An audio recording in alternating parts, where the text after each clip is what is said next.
Now, I'm very happy to welcome back the co-host of the Deep Dive podcast, as well as the director of content at BetSperts, and Mr. Andy, the Machine Molitor from BetSperts.com. You can follow Andy at Andy MSFW. Andy, I think that if you were in the WWE, you might be called the Machine Molitor. I'm not sure, so I thought about that to spice it up. Yeah, I guess my only other nickname growing up was Molly, which is not nearly as intimidating as the Machine. It's not even a good heel nickname. So I'll go with the Machine. I like that better. I do the Machine Mouth. He bets like a machine, my friends. There you go. And for me, Kiev, Karate Kiev, Killer Kiev, whatever. I'm not sure if my UFC debut would have any of those, but it's just yours just sounded so good and rolled right off the tongue. So remember that when you're in these massive competitions in the future. But what's going on in your world of Viking domination, my man, out in Mini? Yeah, it's a get right week, I suppose, for the Vikes here. Although all the injury news of the last 15 minutes went against them. I think you're probably going to see 2.5s painted across the board now after it was, a kind of a spendy +3 for most of the afternoon. But Puka in, Hawk out. I don't know. I still get some really weird vibes about that game, though, because they're floating the rumors of hey, we might trade him. The Rams, have actually reached out to other teams to trade Cooper Kupp. We want to get rid of that, hoping for a high draft pick, which sounds like rebuild.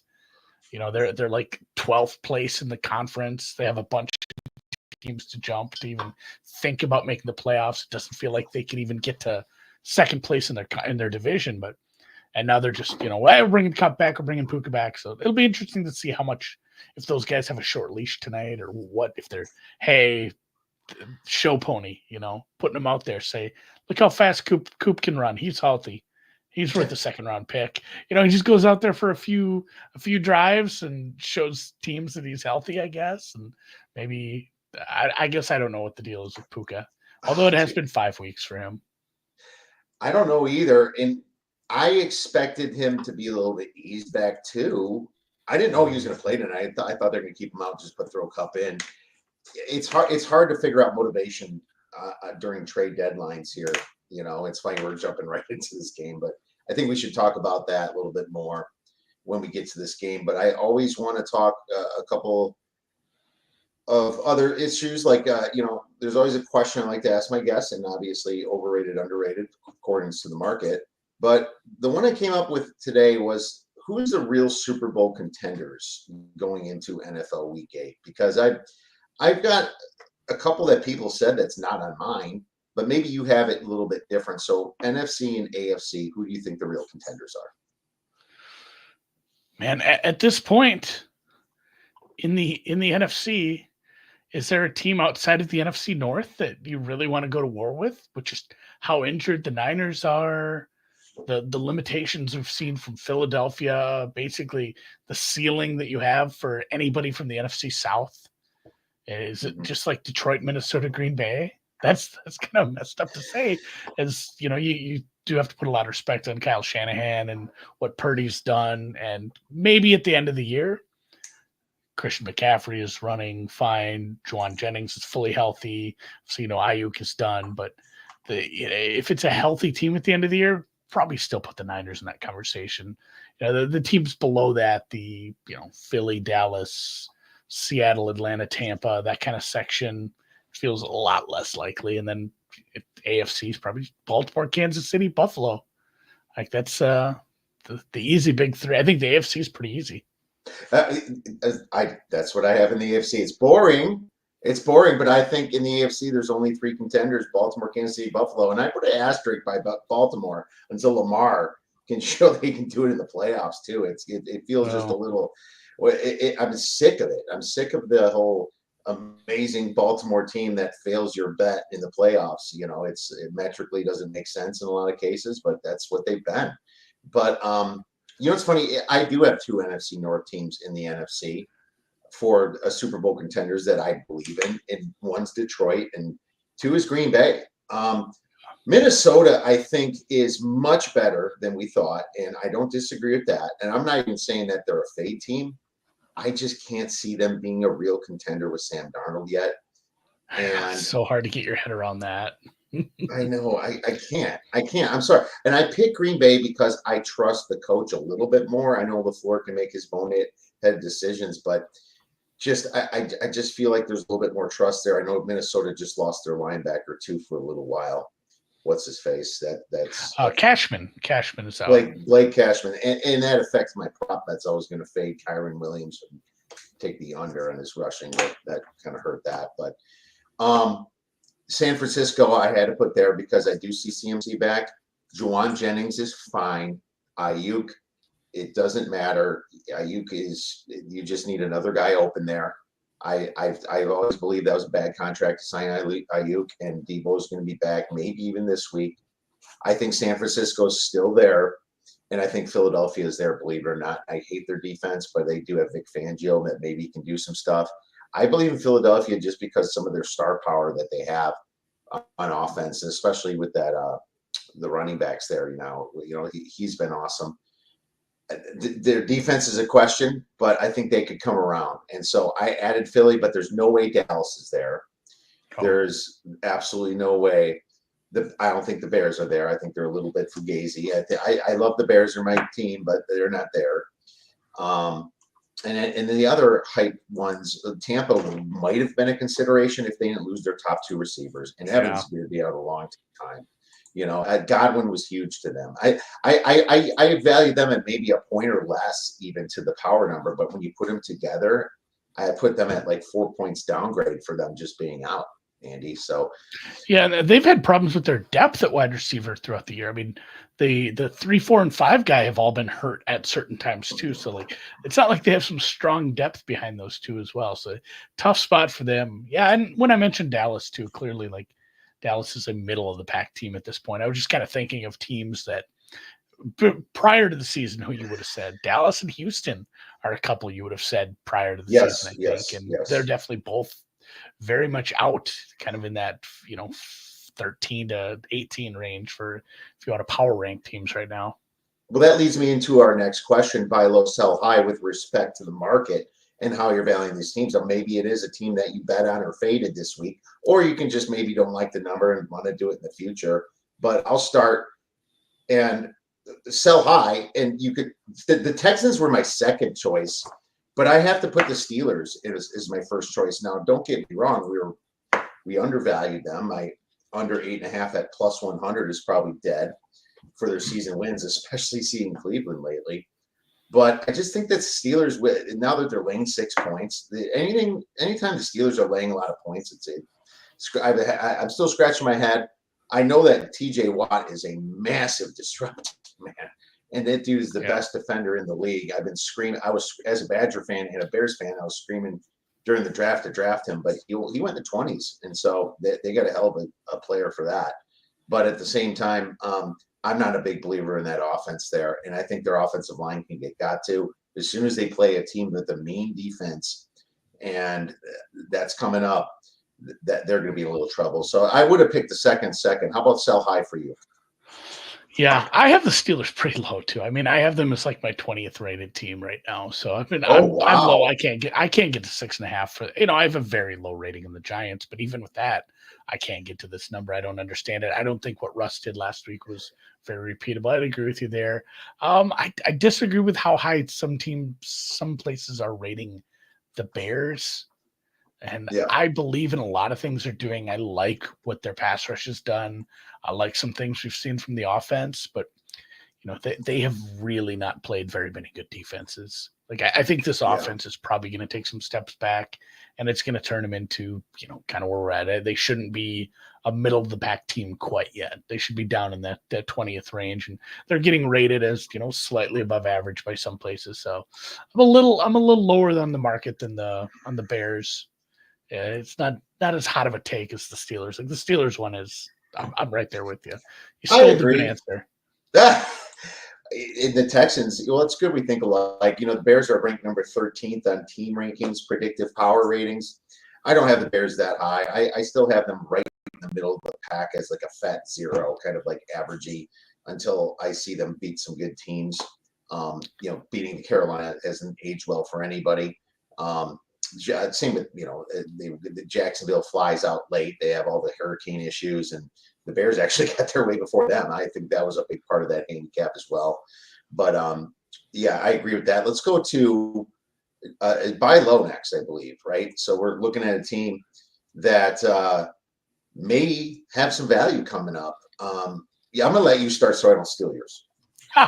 No, it's funny. Drew and I kind of ended up on the same page with something the other day, and it was looking at the Jacksonville Jaguars, and he wants to go for the gusto. He wanted to bet 25-1 to win the division, and some of that is a fate of Houston and just seeing that offense not looking as good as we thought it would be, especially without Nico Collins. I mean, it's just like they flipped a switch. But the Jaguars have a tough one, hosting Green Bay. They play the Eagles, they play the Vikings, they play the Lions. But after that, there's a stretch of very winnable games. Yes. If they can split with, if they can split with some of these good teams, they can kind of, run the table through the end of the season there, end up in the playoffs. I like them to make the playoffs a little better. But I mean, the biggest thing is just their quarterback is playing well right now. And that matters more than anything else on the field. And if you go back and look at Trevor's stats, even in the loss, in kind of a tough spot there for the last 3-4 weeks, it's been a massive improvement from where they started the season. So it's not the easiest schedule at times, but I do think we can get some Jaguar wins and end up in the wild card spot at least. Well, that'd be That's amazing. a team I was, kind of put them in the ground a couple weeks ago. Like, oh, this yeah, me too. Well, I mean, Drew and me both, I think, if I remember from last year, kind of like them as a AFC champion sleeper, and that never got even close to sniffing. Oh, no. But the problem with the Jaguars is that they do have talent. It's just that they haven't put it. They fumble the games away. The turnovers have always killed them. They're better than what they should be, and you really got me thinking. Maybe in the beer bet bangers section at the end, maybe we'll hear their name again. That's really interesting because I didn't pick one yet. So that is. I mean, I am definitely down on the Colts without Flacco, and I'm definitely down on the Texans and what they are, especially on this stretch here without Nico Collins. Yeah. And just to the point of, taking the wussier bet of just making the playoffs rather than the massive 25-1. If you go look at the rest of the AFC in the wild card chase, there are some kind of rough teams in that 5-12 range. Like, you don't have to be that good to make it in as like a 6 or 7 seed, I believe, in the AFC right now. There's like 5 good teams. And then it's like, that's that tweet that went out about how the Jets still had this X percentage chance to make the playoffs. It's like, what? Then you go look at the race, but like, oh man, everybody's just tripping over it right now. Like, right. They do have a decent chance to make the playoffs, and that's not good. There's going to be some bad, like the 2-7 and the 3-6 in the AFC playoffs could be pretty bad, like double-digit favorite kind of things. 100%. And oh god, they have some nice matchups. And I mentioned that weeks ago, but they just kept losing, so I kind of forgot about it. Well, that's interesting. I'm gonna go with the Saints just because they're getting healthy. And now it's not necessarily this week with Rattler. I don't trust him a lot. That dude looks really small out there. I don't know if you kind of noticed. He looks way smaller than I thought, for an NFL quarterback, that doesn't necessarily have the biggest wheels. I'm not sure if he's NFL at all. And I expect Carr to get back, but I just think that this team, as bad as they look right now, is going to be better based upon the injury bug too. So I'll go with the Saints. It's not fun. I'm not saying I'm betting them this week, but I can see myself being on them at some point here. Yeah, they'll get healthier. I mean, they have to. They can't get any more hurt. Yeah, not that many out for the season, I know, except for Rashid Shaheed, but they will get their guys back. All right, well, let's get into some NFL Week 8 because we have a massive slate, Andy. I mean, no bye weeks, which is really weird, but still, it's the NFL. That's what they do, and that means there's a lot of games. We can pass on anything if we don't feel like it's worth the discussion. Or we can just go ahead and pick. So now we have the Vikings tonight, and they are on the road at the Rams. The Rams are plus 2.5, total 47.5. You already made some really good points about this game. Yeah, I did send out, I put in the newsletter and I talked about it yesterday. I played under 48. I do respect a lot about the Vikings defense, and I have some issues with the Rams up front. They haven't been great. They've been pressured almost more than anyone in the league. Sack percentage, just anything I looked at for what if I have a good pass rush against this offensive line and quarterback right now? And I know some of that has been I don't have the world's best slot receiver at my disposal. They maybe not that bad, but they are still bad. So I like this Vikings to match up against them. Their red zone percentage is pretty low as well. I don't I don't hate people taking the Rams in this spot because I think both teams will be a little lower scoring. The Rams defense on paper doesn't look good as a whole, but they have some guys flashing. The two rookies from FSU have been very good. They've gotten something out of Turner. Like some of the pieces in the front seven have put up some good stats, despite the overall numbers not looking good at times for them. So I did play some under 48. I think I had it like 46 is where I thought this number should be. That is trickling down. I was surprised that Hawk and Puka didn't balance each other out. But the report from one of the big names a few minutes ago was Puka's playing. We just don't know how much. They said, we're going to trot him out there pregame, run him around and see how much we think we should play him. So that kind of screams he's not a full go right now. So we'll see what we actually get from Kupp and Nakua in this spot. My metrics say the Vikings win by a good amount. The problem is how much do you value them coming back? And you also have to remember that they were there in the beginning and they weren't that great. It's tough. I think it's a great spot for the Rams, but it's also a better spot for the Vikings because they're coming off a loss. The prop market is kind of where I dove in. And maybe a lot of you guys get this, if you're not going to watch on YouTube, you'll get it late after the game tomorrow morning. But I took Aaron Jones over 67.5 rushing yards because I truly believe the Vikings will have a lead at some point. And I think Jones is healthier than before, from what I heard. And he played last week. So I know that the Rams ranked 29th in opponent rush EPA. And I think that there's just a lot of ways that hits home. So I gave that out on TikTok for our TikTok prop, but that's probably worth saying because you have a little line value there. I see the under is more hit right now. It's more of a soft 47.5 now, so that's good. And I can see. I like to see that, and I like Jones. I didn't play anything yet. I didn't look up his number. But that it's funny you quoted. Like I had that exact stat when I was looking at some EPA numbers and just I kind of accumulated a bunch of running stats and threw it in one place. And success rate was 26th against the run. EPA, like you said, was 29th, and they're giving up 9.5 first downs per game on the ground, which was 31st. Like basically any stat you wanted to pull was like, hey, this is a better coverage team right now. Like they can rush the passer, they can cover a little. The run game is not so great, and if it does turn into a spot where Minnesota leads, I don't think they love Chandler. They went and traded for another running back at a certain point last week too. So I think it is going to be heavy Jones, and I mean he seems like he's probably good for 80 at least tonight, even without breaking one. I hope so. Let's go, man. And the Rams run the ball successful, so that also shines to the under too. So we'll see how that works out for us. All right, Titans, Lions now minus 11.5. I'm just going by DK. It's a very good national book for people that listen. Total is 45, and I go by DK doesn't do rotation, so I've got into many times with people about that. But anyways, rotation numbers are all messed up this week anyway because they moved games. Yeah, they did. So you go afternoon back to noon anyway. Maybe. Thank you. Yeah, maybe we don't even worry about it. So Tennessee Detroit was, God, that's such an easy pass. Like the conventional wisdom is take all those. That's so many points for a team to be laying off a big emotional win. Going from a divisional win to take first place, you need it, and then going to a big garbage spot like this where you're playing an AFC team. Like somebody had said this to me about run lines in baseball with the 1.5. Because they'd lay the heavy juice sometimes when they wanted to. I said, you never play the run lines? I'm like, teams are incentivized to win games. They're not incentivized to win games by 2. And that's the same thing. That's Like right.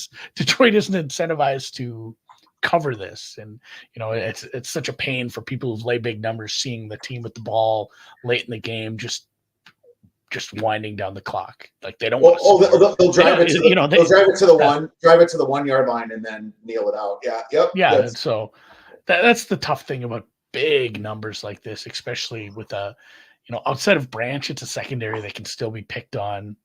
I know they lost their wide receiver one, but you still got Ridley. You might see some garbage time points. So it's like Tennessee or pass, which means pass. For sure. Tennessee, if they get L'Jarius Sneed back, is tempting for me to play them because Jamison Williams, I believe he's suspended now. I'm not sure if he's playing this one or not yet. Is he taking his suspension right away? I thought so. I think he is. It seems like that's what's happening. That was pretty up in the air where it's like, hey, he might appeal. It's like, well, you should tell us. I think he is suspended. I have my numbers adjusted as he's out right now. Yeah. And so I think if Sneed can just cover what's his face at number one.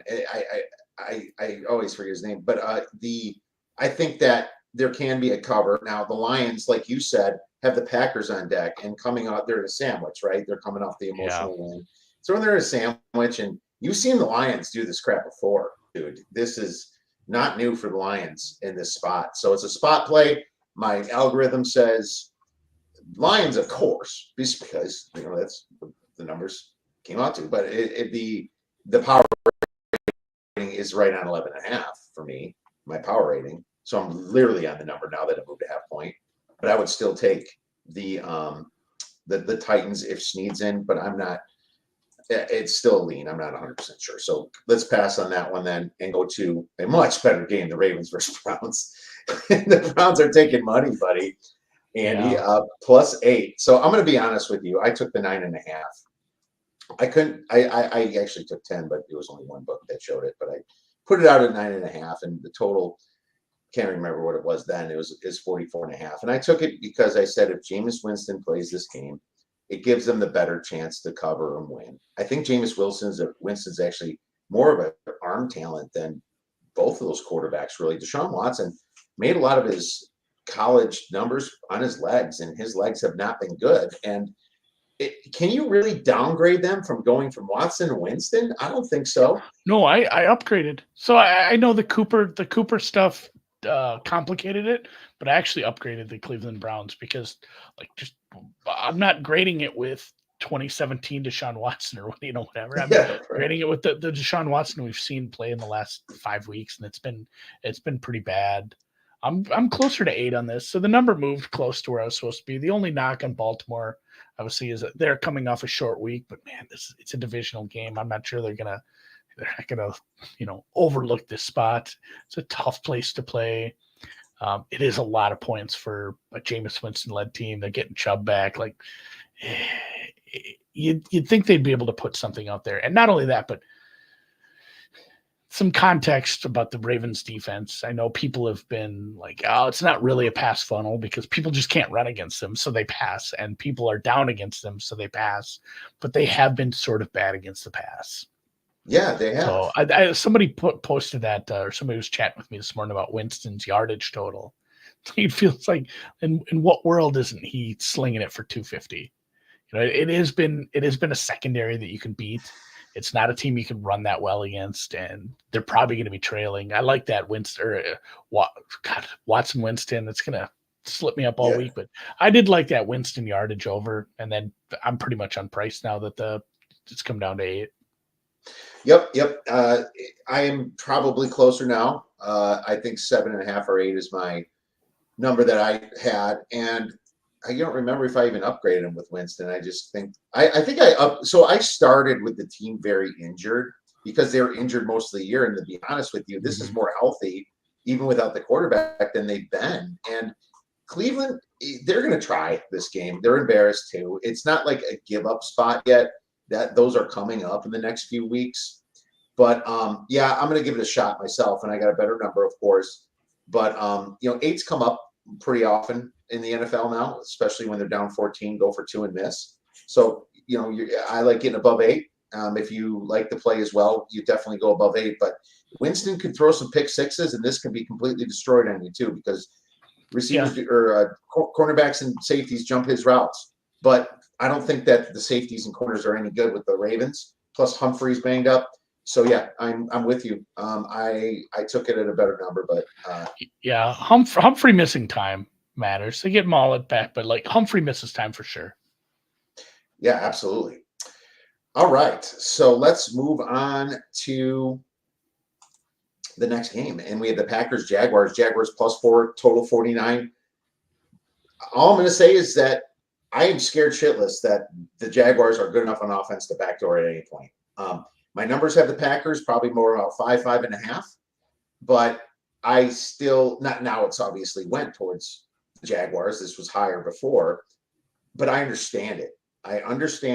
It wouldn't shock me if they fumble it away and lose this game.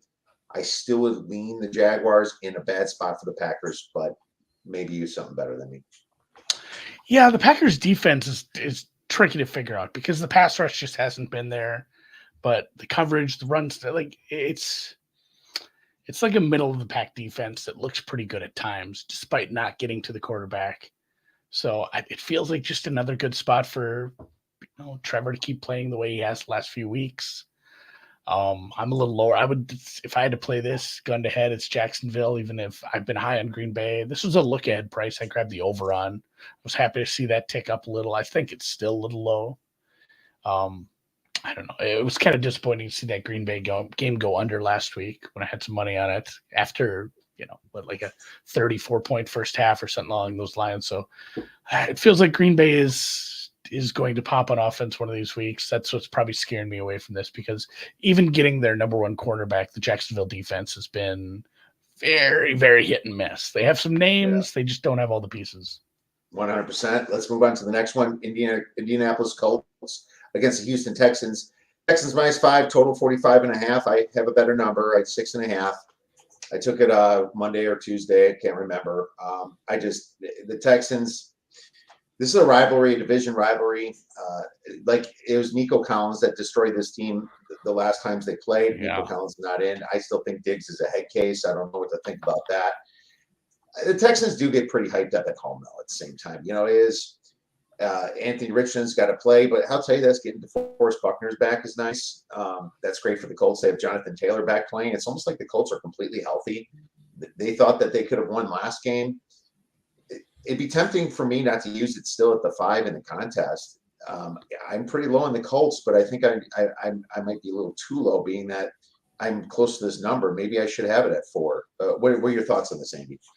I'm pretty much on market here. I passed on this, but it does seem like the spot where if we're going to see CJ Stroud get right and play well with what's left for him at wide receiver, and obviously with Mixon helping out quite a bit, this Indy secondary is bad. This Indy secondary is rated pretty low. Even getting a piece back on the pass rush definitely helps, but it's a bad defense. You should be able to pick apart at times, and it feels like a spot where if Houston doesn't look good here, they're probably going to get another downgrade from me, because it's like, man, if this is a spot where you can't even get up and show me something offensively, like when are we going to see anything? It hasn't been a good run defense for Indy. Obviously, you should be able to get a ton there. It hasn't been a good coverage unit. If CJ Stroud doesn't step up in this spot, I guess I don't know what I'm doing with the Houston number, because I'm probably still too high favoring them by this much, because I'm pretty much on market and leaving this one be. I'm with you. I wish they'd play Flacco. I think long term it makes sense to see if you can develop Richardson into the quarterback, because Flacco obviously isn't a long term answer. He's 100 years old. But for us, for the fun, for the handicapping, it's a lot easier to tell you what Flacco's going to give you. Although maybe Richardson is just 48% completion rate or whatever, and a couple nice runs, a couple long bombs that almost hit, and go home for the day. Well, what if they just did this? AR first half, Flacco second half in every single game. There we go, baby. You get development time, and then you get winning time to make the playoffs, right? God, just come back. Second half Indy every week. That'd be a great message to send, right? Yeah. I mean, don't get me wrong. That'd be freaking awesome. Yeah, we want to I would love win. it. We need to get this guy some time. Yeah. Oh, that's funny. Yeah, and that's the thing. If you ever see Flacco come in, rush to your live betting immediately and put that baby in. Jets, Patriots +7, total 41. I'm passing on this game. I was not wrong on the Jets. I'm glad I didn't take them last week. I was more towards the Steelers side, and I really wish I leaned it hard. I didn't play it because I had a bad Sunday. That's why I didn't play it. I was having a rough day, but I it's hard to get on the Patriots, and this is the Jets. Seriously, what the F are you freaking doing? Spot. It's like Devontae Adams comes on the team. They're less than a week, and he just yells at him in the locker room afterwards, like he's been there forever. Maybe they listen to that, but it seems strange too. Aaron Rodgers is kind of what I expected him to be. I'm just passing. Yeah, he's hurt. Like, I don't think he's just fully healthy and ready to go. He has like a hamstring, 2 knees, and an ankle injury at this point. Yeah. And he's making some really bad passes. Every turnover seems like, well, that was, that obviously the Mike Williams thing was whatever it was, but a lot of the ones against Minnesota, it's like, those are your fault. Like, those are bad throws. And if he's going to make those bad throws and this defense is going to underperform, the Jets are not a contender. They're not a contender in their division even at this point, which is a harsh fall from early in the season. I'm passing on this one. I don't want to bet in the Jets. I will say that I am going to probably use them as a teaser leg. And the reason that is because I just don't see the loss here. It is their home run spot. I just don't know if it's a cover 7 on the road home run spot, but do they have to win this game, man? I will be okay with the teaser leg, I think. I don't think I took this teaser yet, though. I don't think I found the dance partner I wanted yet. I have to look at my plays. But let's move on to the next one, and you can start Cardinals, Dolphins. Dolphins now 3.5. It looks like they're taking more money. They're -112 right now. Total 46. Do you agree with this line move moving up a little bit? I do. It should be a good spot for, hey, we have all the good players. You just haven't seen them because our quarterbacks have sucked ass. Like the drop off, even if Tua can't spell his name or, is writing, working on his playbooks in crayon right now because he's still half concussed. Like, it's such a massive upgrade. And you forget, like, you have all pro wide receivers. You have very good running backs. Just the offense has been so disjointed without Tua in there. Like, it's a bigger upgrade than I wanted to give just because, like, what he does to elevate the rest of the players on that team from what we've seen. I mean, you guys watched the game. You saw, like, hey, Waddle hasn't got the ball and Reek hasn't got the ball till like the fourth quarter. It was a mess. This is an Arizona defense that's devoid of talent outside of one guy. They even lost they had someone step up, and Dennis Gardick. He was getting some sacks and pressures. He tore his ACL. Another offensive injury for them. Dolphins are getting healthier on defense. I sold this out to 4. So I'm going to play Miami. No, dude, that's and Arizona's short week as well. It is a shorter week heading down to an outdoor stadium in Florida. I mean, let's face it, dude. They had no business winning that game. That flag at the end. Oh God, that was brutal. Yeah, I've got a few insights to the Cardinals, as a few of the people that work at the Cardinals are my neighbors, so that's nice. Unfortunately, Darius Robinson's mom just died yesterday, so he's gone. And I thought he was going to come back for this week because he was ready to play off injured reserve. He was a high draft pick, but he's not going to be in this game. Sure. So just it's not like that's a line mover, but that's just a sad thing. No, but it'd be nice. It'd also be nice to see what they have in him. I mean, that was a pick I think a lot of people are excited about. Yes, I was excited for their defense too on that 4-3 type defensive end. So that would have been. I think that he could make a difference later in the year. So hopefully he's okay. Obviously after all that, but yeah, it's a home run spot for the Miami Dolphins. I heard here too is looking awesome, and everyone's all excited. Live up to the pressure too. I hope they're not overhyping it where he's mentally. The Cardinals have such a bad pass defense. though. It makes some sense, but the Dolphins have other problems. I expect this is a creative spot. I'm not playing it at 3.5 though, but it's Miami are probably. I don't know. I don't know. I'm kind of conflicted, to be honest with you. I see the Cardinals kind of covering 3 too. It's a key number now. So the 3 would have been better, right? I think. Oh yeah, it's always better to get the better price. But even this, I've been where I'm at. With you sold it to 4, so yeah. Yeah, I'm almost at 5 with my pricing right now. I'm up to 5, so I'm playing this out of 4. Okay, no, fair enough. And I'm gonna have to relook at my injury adjustment on this. Eagles, Bengals -3, total 48. I'm just gonna tell you, I'm using the Eagles as a teaser leg, and it was 2.5. I think when I took it, it's 3 -118 at DraftKings. It's 2.5, probably in most books still. I don't think the Eagles, all they need to do is run the ball. Don't throw it, just run the ball. The Bengals defense is bad against the run. That's my handicap.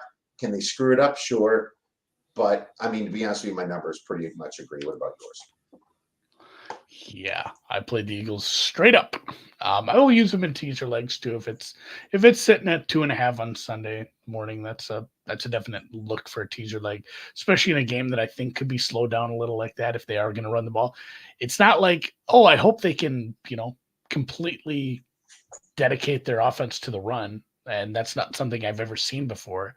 Like they did it last week. We know they're not only willing and able, they're capable, and it can happen. It will happen again. And Cincinnati is bottom of the barrel for a lot of metrics against the run. So I played the Eagles straight up, and yeah, I think it's a nice teaser leg at 2.5. All right, there you go. Nice teaser leg for the. Don't want Jalen. I don't need Jalen screwing it up for me. I just run the ball. You should Saquon should be fine. He's going to be fine scrambling too, but I don't think they're going to have to do. They're not going to need a lot out of him. I don't like the ref there, Hussey. He's a home guy. That bugs me a little bit. It's hard to do that, I know, to look at it, but I do, and that's just a degenerate in me. But he's not as bad as Cheffers, but we'll just leave it at that. Let's move on to the Falcons, Bucks, and the Bucks are +2.5 now. The total is 46. So Andy, you break this down, and I'll see if I agree, because I did make a play on this. Yeah, I've been very pro Tampa. Like my Tampa numbers have been very much inflated, I guess, compared to the market. I've played them a few times. This is a stay away game for me too, just because it's hard to make this adjustment where, usually quarterbacks are your adjusters, and you have 2 wide receivers. And like I said earlier in the show, the depth is kind of rough there. I didn't know how big of an adjustment to make. So right now I'm still showing a little value in Tampa, and I don't think I want to play that. We've seen these 2 teams play before, but it's going to be obviously quite a different look. Bucky Brooks, but did I get the name right? I feel like I didn't do it right. What's Bucky Irving. Bucky Irving. Bucky Irving. Bucky Brooks. Who the hell is that? Bucky Irving. He's been missing practice with a toe injury. They have like 3 running backs. Maybe that doesn't matter, but they're a little banged up on offense after finally getting healthy on defense. So I'm staying away from my Bucks here. I'm playing Atlanta. I did give them a pretty big downgrade from that. I think that they were so reliant on Godwin and Evans because that pass defense is awful, just pure awful this year. And now they're going to run the ball, I assume, more. Maybe they throw to Cade Otton and McMillan. I don't think that they have enough time to really develop that. But I assume that Atlanta should be able to stop the run a little bit here. I know Atlanta was better last year against the run, but I think Atlanta's in a good spot too. And I know they beat them at home, but after that loss last week, I just feel like Kirk Cousins should be able to sling it a little bit and do it. Now I'm just below 3 and I took it at 2.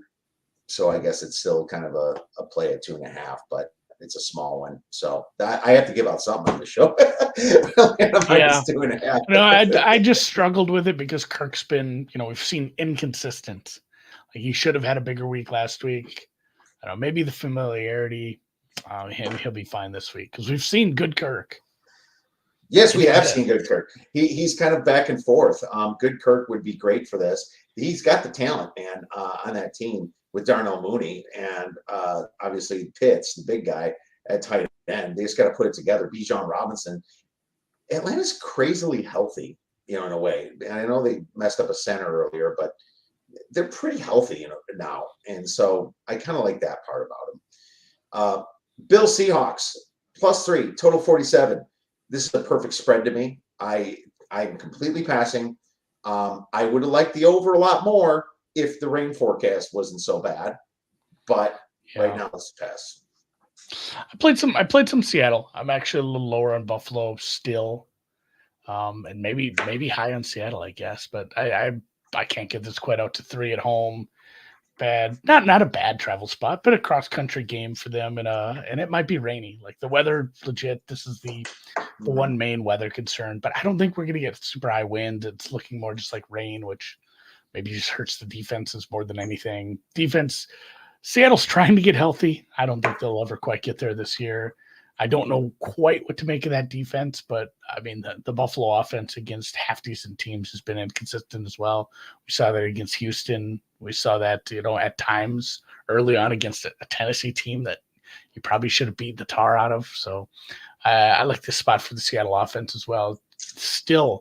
It's still a Buffalo defense. It's missing some key pieces. And, even with I think the downgrade for DK is probably a little much considering who you have behind him. Yeah, Nismith Najigba is he needs more opportunity, I almost think, to get going. This could be a blessing in disguise for him, for sure, and Tyler Lockett owners of fantasy. You made great points, and that you kind of made me just think a little bit more about that side too, because I know the Bills' defense against the run isn't great, and if they got some great running backs over there with Charbonnet and Walker and some of those studs over there on the and Seattle. Seattle's just really weird to me. Them and the Giants are super weird. I'll get to the Giants, but see, it's like the Giants go and just smoke them, and then they look like that at home, and it's just. Seattle, then they go to Atlanta, look awesome. They're very hard for me to digest right now, I guess, is what I'm trying to say. So it's I feel like a higher variant team maybe, and maybe that's why taking them as a dog is a better thing than taking them as a favorite, So that's I'm fine getting some points here. Yeah, there's been some coverage issues. And some of my coverage numbers for Buffalo aren't great, so it feels like Chino's had good weeks. Gino has had some bad throws. He's made some big mistake throws, but he's looking good with the deep ball. And if they want to lean on, it doesn't matter what they lean on. They should have a slight advantage, both sides, running or passing against his defense. So, yeah, Seattle and the points at home. Don't hate it. Andy +3 with Seattle. So I have you, that, and Miami so far. Can't remember if you did another one yet. I don't think you took the Browns. Did you take the Browns? Philly straight up. Okay, Philly. That's what I missed. Okay, Philly. I'll give it a +3 because that's what's at.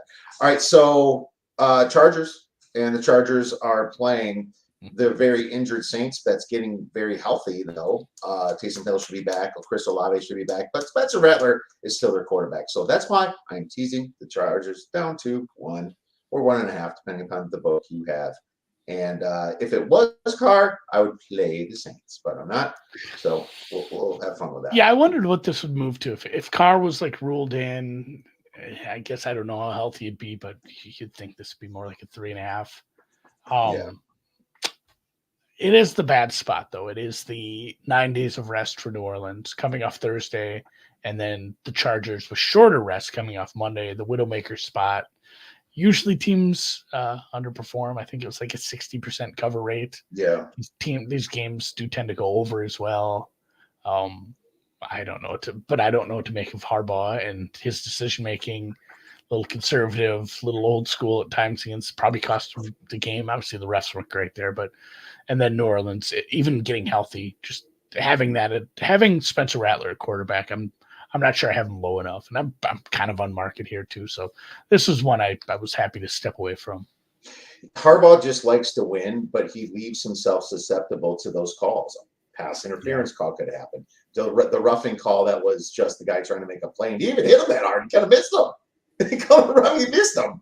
So that was just really weird. He was going for the ball, I think, and so. But here's the thing: you don't want to lay points with Jim Harbaugh. He's one of those that is just another one that is just happy to win by 1 point. Chiefs, Raiders. Raiders are plus 9.5, total 41.5. So are the Chiefs really that mad that the Raiders busted out Kermit the Frog on Patrick Mahomes last year? I mean, I've heard that too, but man, it's we've watched this offense. It doesn't feel like a team I should be excited to lay double digits on the road with. It's Minshew. Like my numbers would say play Vegas here, and that's a tough pill to swallow. I mean, the tens keep getting gobbled up, which is fine. I'm, again, gun to head. If you made me play this, I'd find the best Raiders number I can and play it. It's a divisional home game, and you're getting 10 points. Is it a home game? Jacoby Myers is practicing. Bowers is very good. The biggest thing is this defense is so good. And, we joked about this too, because I said this about a different game, but there's a non-zero chance Vegas just doesn't score against this defense. This defense is so good.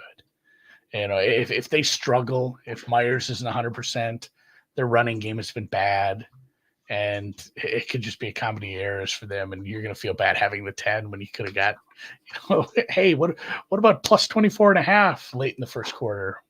If you liked it at 10, you're going to love it here. So I'm steering clear of this one. I'm taking the Chiefs, and you can get some good numbers out there. And you said it. Spagnuolo is the best defense coordinator in this league. I thought the Jarius Sneed thing was going to hurt them more than it did. Yeah. Now you got Nazeed Johnson and Connor and Justin Reed playing great safety. Trent McDuffie. They're really looking good out there. This defense is better than last year's defense, which is just filthy, not super injured, Now they get DeAndre Hopkins, who's hungry for a freaking quarterback, man. And the Juju Smith are injured, Sky Moore, they don't do much for me. They even play with Brown yet. I know Rashee Rice, but Xavier Worthy's getting his feet wet, and this dude's the fastest guy in the NFL. Kareem Hunt is kind of looking like Pacheco was in a way. I'm laying it here because of all that, and maybe I'm a sucker. And usually I don't do this, but it is a spot where they did get coal in their stocking last year, and they probably remember that the whole Raider disrespect. I could see this being 17-3, something like that. Maybe the under is a decent play, Andy. That's where I'm so worried about. Like, hey, I show value on the Raiders. Yeah, but what if they don't score? It's just gonna be hard to cover this number, despite what I think of the Chiefs' offense kind of struggling. What if they just don't score? I never seen a team win a game and not complete a pass after the first quarter. So that says it all. Maybe the Chiefs should be thanking them from Christmas because they won the Super Bowl. So it is crazy. Panthers, Denver. This is crazy. Denver laying 10, 41.5. Bad news. Bryce Young's quarterbacking. Dude, I saw his demeanor on the sidelines and him kind of laughing it up with Dalton, then just kind of like looking like little bro. I think he was happy to be benched. I know. I'm thinking to myself, this dude knew back in Alabama that he wasn't a starting quarterback. I don't know what the hell happened. I have no chance laying points, and maybe this is Bryce Young's forget about it. Finally, I can wake up in the morning, have some coffee, but sadly, my numbers have this Carolina, and it is not by much, but I am staying away. I see some power ratings out there that have the Broncos worse than I've ever seen a team. Or not, I mean, not the Broncos, the Panthers. So what do you think? What do you think? Yeah, I've continued to upgrade Denver, and that's something earlier in the week. That eight looked good to me, and it was one before I adjusted numbers. I'm like, man, it's a big number for Bo Nix. But again, it's another spot where if Carolina isn't going to score, like, it doesn't take that much from this running game and some dink and dunk from Knicks to cover this number. I don't know about laying it at 10. This was something earlier in the week where I talked to some people. I said, I'm going to play this at 8. This is fine. I think I ended up getting a worse number than that even because it started to move right away. Where are we, just 10 across the board now? Yeah, 10.5's even popping at this point. I don't know about laying that many points, but it does feel like Carolina team total under is a nice look in that one too. I just don't think they get the ball moving at all. Yeah, the books try to get you no teasers, no betting. Oh, team total. That's right. I forgot about that. I mean that's very possible. Denver's defense is even good without Baron Browning and Singleton, which kind of shocked me. Yeah, and they're getting Surtain back. So yeah, people have stepped up. They have guys, Benito, they have guys really overperforming in the pass rush right now. I didn't think this defense was going to be this good, and it's very, very good at this point. Bears Commanders are +3. Total is 43.5. All right. I mean, my first play of the week was the Bears pick 'em because I said it was a free roll. I don't think it was complete free roll. I think it was a real free roll. It would be Commanders -1 or 2. But I knew it was close enough to Jaden Daniels' injury adjustment would be way more than that. So now you're seeing it. I mean, is there a chance he plays? They say he might practice Friday, I guess. But my plan is to tease myself out of this too. I get the Bears at pick 'em at -110. I'm going to tease myself out of it, but I'm not doing anything at 3. Total 43.5. What do you think that this Marcus Mariota thing could save them if he's playing? It's one thing to Mariota to come in, the team not to prep for him, although it's a similar style, and him to play with a lead against a substandard defense. A team that is beat up and bad. Him looking good against the Carolina Panthers isn't terribly surprising. And the Bears are rested. The Bears have a better defense. It has been a really nice pass rush. And yeah, it doesn't seem like a really good spot for him. I don't think Daniels plays. It wasn't even he's going to practice Friday. He was going to try to practice Friday. See how he feels. Doesn't sound good. He hasn't practiced at all yet this week. I don't know if they do flak jacket and shoot him up with some good stuff and he plays. I don't know if that's what you want either. That probably takes a big part of his game out of it anyway if he's not able to run around as much. So I'm not excited about this game because this is supposed to be the matchup with the good rookies. That's supposed to be fun. So yeah, I'm fine with this price being where it is. It did move a little more now that I think every time he doesn't practice, it catches a little more Bears money. Right. That's why I'm waiting. Maybe he practices limited. But here's the thing. Let's say if he plays and he's kind of still in pain. Rib injuries, I've had them, and it hurt when I inhaled. Every time I breathed like normal or yawned, it was freaking painful for 3 weeks. I had that before. It was awful. I don't know if he's got that kind of a core injury. But, dude, I don't know if you want to play him against a Bears defense like that. I don't think it's a great idea. I think it's better. No, long term, you sit him for sure. Yeah. He's a rookie. Sit him. I mean, you're in good shape right now, sit him a week. And that way you don't have the excuses either. If the Bears beat you and, the Bears got the bear cut, you don't have the media bugging you. I mean, and maybe they don't care about that, Andy, and they shouldn't. But it's just another thought. I will tease myself out of this. And so I think that Mariota can keep it somewhat close. And I will say Caleb Williams is from Washington, D.C., though. So he's going to want to have a game, and he's got family there. So that's interesting aspect of this one, too. Are you excited about Niners and Cowboys? -4, total 46.5? Let's do. I kind of like this under. I don't know how Dallas is going to get it going offensively. People have been able to, key in on what they do through the air and just take it away at this point for big chunks of games. And offense looks bad, and the defense is just an absolute run funnel. It just, all my wide receivers are hurt. Why don't I just run? I magically have this backup running back who's good. We lose Christian McCaffrey. Oh, we had another Christian McCaffrey in the back, so it's fine. Mason's got the shoulder injury, and I think they're holding him out of practice just to limit the amount of hits he takes on that. I would think the Niners would be able to run here, to establish a lead, then continue to do so. And then I don't know. I don't know what Dallas is going to do. It feels like Niners, even beat up Niners, do get the win here. I'm not close to the points. My numbers would say, hey, you should maybe bet some Dallas, which doesn't feel like something I want to do. I'm below 4. So, yeah, Yeah, I don't want to take the Cowboys. I would much rather take under 46. Even though, I mean, their number's been bet down already, and I'm still thinking it should be lower. I have with the injuries minus 4.25, and that's going to change. I think Samuel's going to play. I don't think Juwan Jennings might play. I haven't heard today yet. I know that Deebo showed up for practice for the open part. Kittle limited.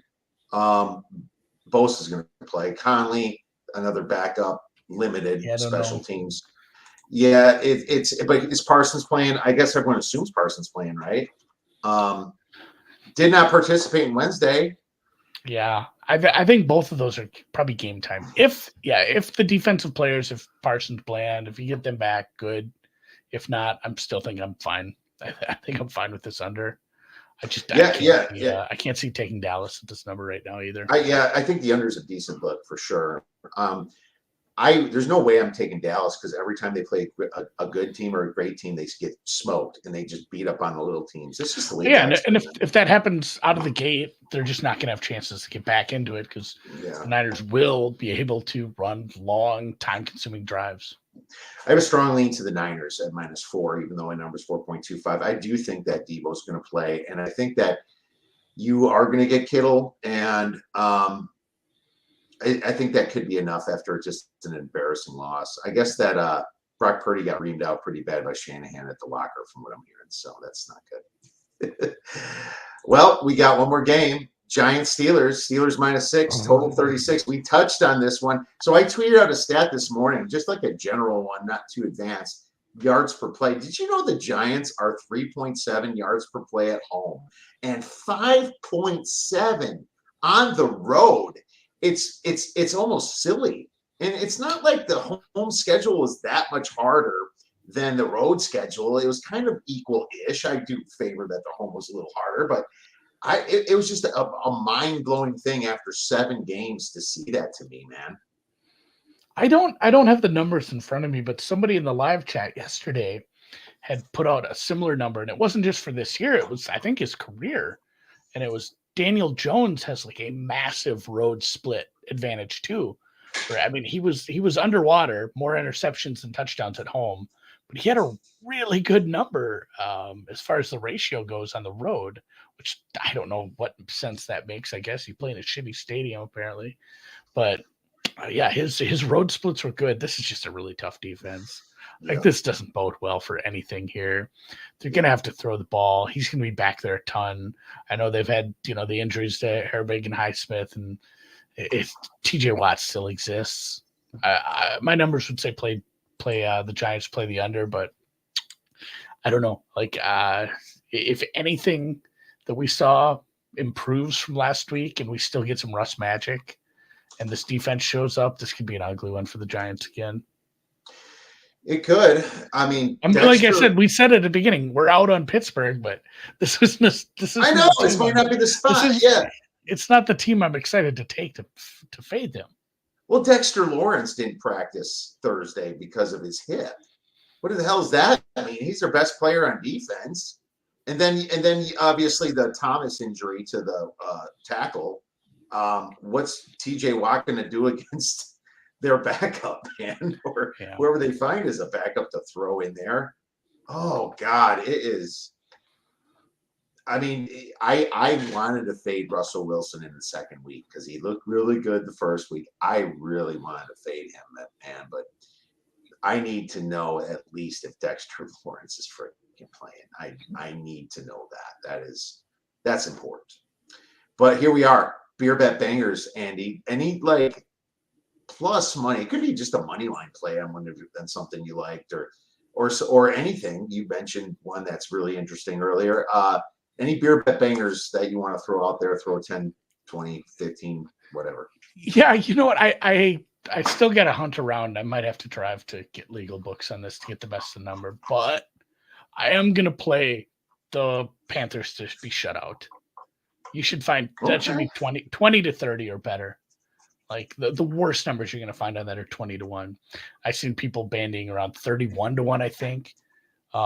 Just Bryce Young's playing against what has turned out to be a really good defense in kind of a goofy spot where, hey, guess what? You're coming back off the bench. You don't have Adam Thielen. You're playing a really good run defense that probably limits what you're going to get, the help you've been getting from Hubbard. It's just a bad matchup for him offensively. And I don't know. I don't know what the second half of that game looks like. If they score in garbage time, I'm going to be mad. So maybe I do see if somebody has a first half shutout prop too. Obviously a much smaller number, but I'm going to do that for sure. I like the Carolina to basically not score. Basically not score. They're going to be mad at that one. I love it. Why not? I think Denver could completely shut this team down, and they are just. I mean, is Thielen playing? I don't know. Does it matter? No. He's still sitting. Yeah, and Deontay Johnson's in trade talks, of course. Why wouldn't he be? And he actually, it's like, how much can you get for him? You know, because he's not. He wasn't that good at the last year of the Steelers. He's almost like that other guy that the Bears traded for, Claypool. That was awful. That was good for a little bit. And it's just like he really wasn't. I guess I like the bet, but I'm actually going to go on what you suggested. I took the Jaguars at plus 130 to make the playoffs before the season. It's at 7-1. I like that, but I'm not. I'm going to go with the division. I'm going to go with the big one, dude. Let's have some fun. This is beer bet bangers for a reason, right? It's not like I'm going to go with 20. It's 25-1, right? I have to relook at it. A division winner. I am again. There was somebody said Caesars had like 30. There's some pretty big prices on that. Yeah. So Thielen is out of his practice window. Like he's going to be a limited participant for that. I don't think he plays. This is it was a hammy though. He feels like he's too old to be on the trade block, but I don't know. I mean, people are trading second rounders for old ass wide receivers. I mean, if somebody offers them a fifth rounder for Adam Thielen, I don't think they say no. No, probably not. I mean, Thielen he's got some really good hands. He's like an old man's Cooper Kupp, I guess, in a way right now. Even though Cooper Kupp's getting up there, but no, it's not going to matter. I think it's just going to be a massive hit. 20-1, 30-1. Why not? I like that play. I'll be looking for that play. I'll tweet it out if I can find it. But I saw 22-1 with the Jaguars right now, and I'm going to keep shopping, of course. But I'll just say 22-1 for my beer bet banger for the Jaguars to win the division. And I think they beat somebody already. I thought they beat the Colts. They beat the Colts, I think. So that would be fun. But what else is fun is listening to Andy on the deep dive over there, and obviously following him, and it's great stuff on BetSperts. Andy, where could our listeners and viewers get your great information? Yeah, on Twitter at AndyMSFW, and of course we do the deep dive twice a week, Monday and Wednesday at 7 p.m. Eastern over on the BetSperts Media YouTube channel. And I mean, we even put it on Twitter live if you want to join there. Those are podcasts as well. Anywhere you find podcasts, go find those. I do a daily newsletter. Yep. Not daily, not Tuesdays. Tuesdays I sleep. Saturdays I take a day off. But 5 times a week, NFL newsletter. You can find all that. I have links in my. God, I sound like an OnlyFans girl. Links in the bio, guys.